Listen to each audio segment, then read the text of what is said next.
Hiya crafters, Amy here, and I have another 5 cards in 10 minutes or less challenge video to share with you today.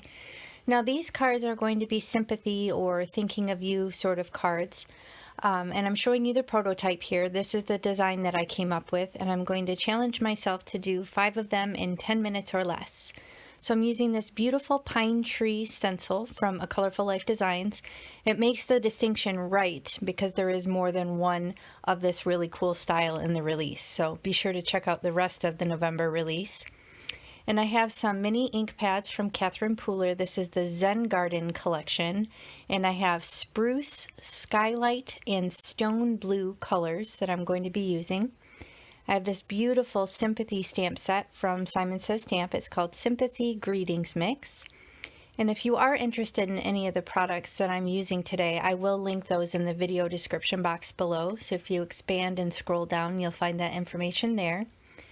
I have my handy dandy cottontail blending brushes from the Rabbit Hole Designs. And I have my stamp loaded up in my mini Misty, ready to go right in the proper place that I need it. I have 5 card bases cut and scored and folded, ready to go. And I am going to use a little bit of pixie spray on the back of my stencil here and some of this post-it tape to kind of mask off the other side of the card where I don't want ink. So I'm just kind of getting things set up here. I do have that pixie spray on there, so it is kind of helping to hold the stencil down, and I'm lining it right up on that left edge of the card base.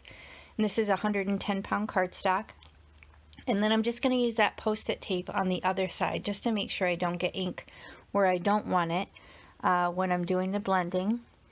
So I'm about ready to go here. Got my prototype set up for, to tell me what to do for these next 5 cards, and here we go. So this first card I'm going to do in real time so you can see how long it actually takes me, which really doesn't take very long. These ink pads, if you've watched any of my other videos, I love using these Catherine Pooler ink pads for my 5 and 10 videos just because they're so rich and saturated and the ink goes down so easily and quickly. So you could certainly do this with whatever other inks you have, but I really enjoy these Catherine Pooler inks for these kind of timed challenge videos that I do. So I'm working through the Stone Blue to the Skylight and then ending off with that Spruce color. And I am using just one green brush for the 2 different green inks and then the one blue for the top portion.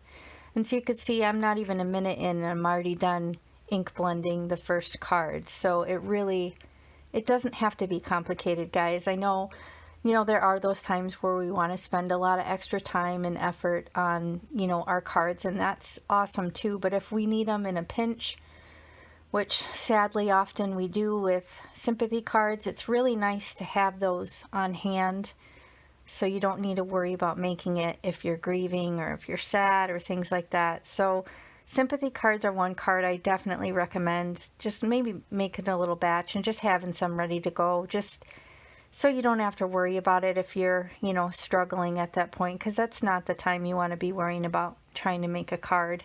So I tend to keep my sympathy cards pretty simple. I don't really do a whole lot of bling.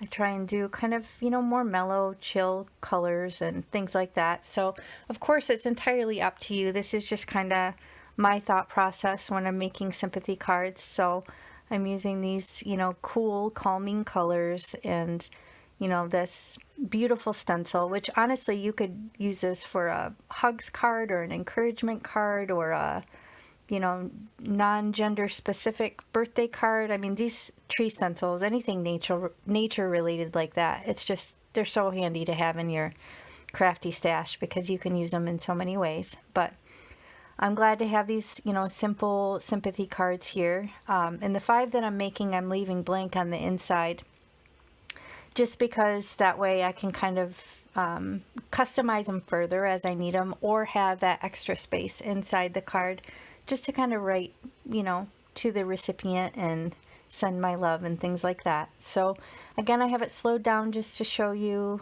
how long it takes me on the stamping, and then I'll speed it up to the end here as I go through the 4 other cards. I am using that middle color, Skylight, to do the stamping. So just the 3 colors are all I used on the entire card. And if you stick with me at the end, I am going to show you another couple ways that you can jazz up the cards a little bit if this is a little bit too plain and simple for you. So here I am, 7 minutes, 14 seconds. So less than 10 minutes, I was able to batch 5 simple sympathy cards. So not too bad. But I'm just going to put all that away. I'll show you these 5 cards that I made. And then I'm going to take the original prototype card and show you a couple other things you can do with it. So one option is to use a corner chomper if you have one, just to add a little visual interest. I'm struggling a little bit with it here. It didn't get a good chomp, but I went back at it again and got a nice rounded edge.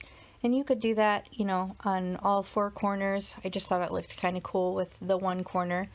Another option here, if you have a stamp set like this, or this specific one, you have all these sentiments that will work really nice for the inside of the card. So I was just kind of looking at that and kind of thinking about what I wanted to do. And here I have just a little water bottle with some perfect pearls in it, and I'm splattering it. So I like to not do a lot of bling, but this is subtle enough, and it kind of gives it a stressed, rainy look, which kind of suits the mood, I think. So I covered up the sentiment portion. I didn't want to get that wet, and then I just splattered a little bit of water.